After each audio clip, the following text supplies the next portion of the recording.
E aí pessoal, tudo bem? Aqui é o Rony, professor de Física. Neste vídeo, vamos tratar da colisão totalmente inelástica como exemplo de colisão inelástica unidimensional. Observe o quadro. Neste tipo de colisão, as partículas envolvidas na configuração final, ou se você preferir, depois da colisão, permanecem grudadas, de forma que não haja movimento interno, ou seja, de forma que não haja movimento relativo ao centro de massa do sistema. Logo, eu posso afirmar com segurança que, neste tipo de colisão, a velocidade do centro de massa coincide com a velocidade do conjunto. Outro detalhe importante neste tipo de colisão é o fato de que a energia cinética adquirida pelo sistema depois da colisão assume o menor valor possível pelo fato da colisão ser totalmente inelástica. Como durante a colisão só atuam forças internas, o centro de massa do sistema depois da colisão vai descrever um movimento retilíneo e uniforme, com uma velocidade que garante justamente esse valor mínimo de energia cinética. Recorrendo agora ao princípio de conservação do momento linear, eu posso escrever que o momento linear inicial do meu sistema é igual ao momento linear final do sistema. Muito bem? Antes da colisão, a partícula de massa M2, também chamada de alvo, se encontra em repouso, e a partícula de massa M1 possui velocidade v1 orientada na mesma direção e sentido do eixo x. Logo, antes da colisão, o momento linear inicial é dado simplesmente por M1v1.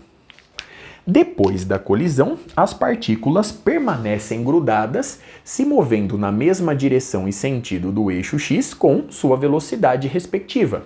Logo, o momento linear final do sistema é dado simplesmente por M1 mais M2. Agora nós temos uma partícula única, digamos assim, de massa total igual a M1 mais M2, vezes a velocidade do conjunto. A partir dessa igualdade, eu posso escrever, portanto, que a velocidade adquirida pelo conjunto é igual a massa M1 sobre M1 mais M2, que multiplica a velocidade V1. Observe no quadro a expressão obtida e o pequeno cálculo realizado até aqui. Vamos agora comprovar que a velocidade do conjunto coincide com a velocidade do centro de massa do sistema. Com efeito, nós sabemos que o vetor posição do centro de massa é dado por M1, R1, mais M2, R2, tudo isso dividido pela soma das massas. A partir daqui, eu vou derivar ambos os membros dessa igualdade em relação ao tempo. Recordando que dr dt corresponde à velocidade v, nós vamos obter a seguinte expressão.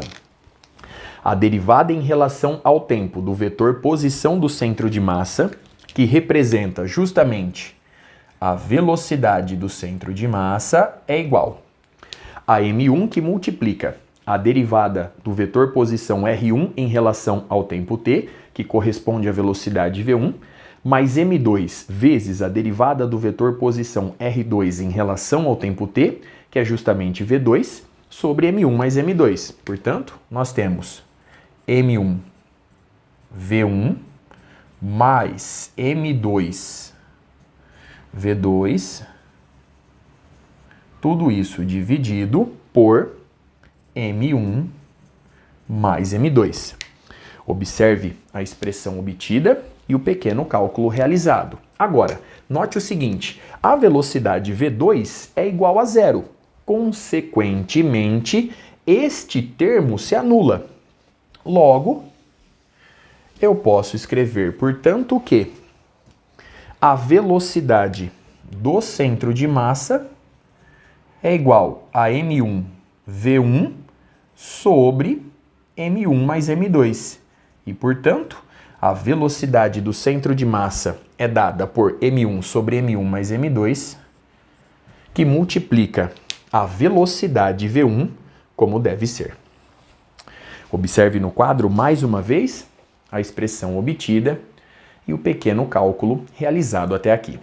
Uma aplicação importante da colisão totalmente inelástica é o pêndulo balístico, utilizado na determinação da velocidade de projéteis.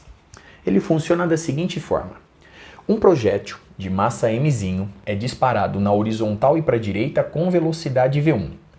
Esse projétil vai atingir um alvo inicialmente em repouso, suspenso por meio de cordas e que pode oscilar livremente como um pêndulo simples.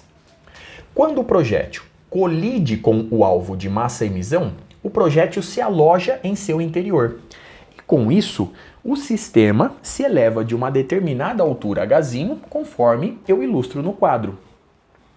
Como o intervalo de tempo de colisão é extremamente pequeno, é extremamente curto, não dá tempo para o alvo se elevar de forma considerável em relação a essa linha horizontal. Logo, eu posso tratar essa colisão totalmente inelástica como uma colisão unidimensional. Recorrendo, portanto, ao princípio de conservação do momento linear, eu posso determinar a velocidade do conjunto imediatamente depois da colisão. E com isso, a gente obtém a expressão conforme eu ilustro ao lado. Nós temos mzinho dividido por mzão mais mzinho vezes a velocidade do projétil representada por V1. Agora, eu vou recorrer ao princípio de conservação da energia do sistema, pois eu consigo medir essa elevação hzinho. Medindo hzinho, eu tenho condições de determinar a velocidade do projétil representada por V1, pois eu conheço mzinho e mzão.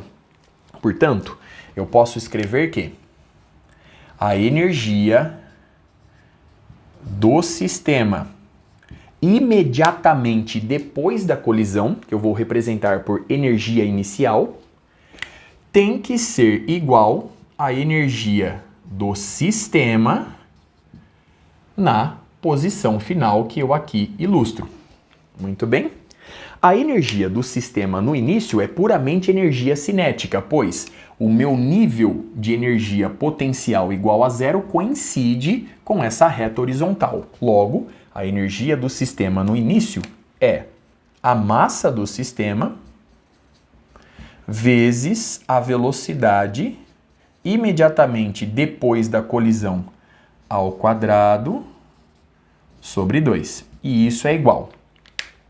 Quando o sistema atinge essa altura máxima hzinho, ele entra no estado de repouso. Consequentemente, a energia do sistema na posição final é puramente energia potencial gravitacional. Logo, nós temos a massa do sistema vezes o módulo da aceleração da gravidade local, representada aqui por G, vezes a altura h. Simplificando a massa do sistema, vemos que a velocidade do conjunto elevada ao quadrado é dada por 2gh. Portanto, a velocidade do conjunto é a raiz quadrada de 2 vezes gh. Agora, levando este resultado nessa expressão e isolando a velocidade v1, a gente obtém que a velocidade do projétil fica dada pela seguinte expressão. Então, nós temos mzão mais mzinho multiplicando a velocidade do conjunto, que é a raiz quadrada de 2gh, tudo isso dividido pela massa mzinho. Muito bem?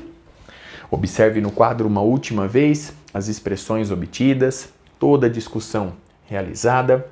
Com isso, eu encerro este vídeo. Até a próxima.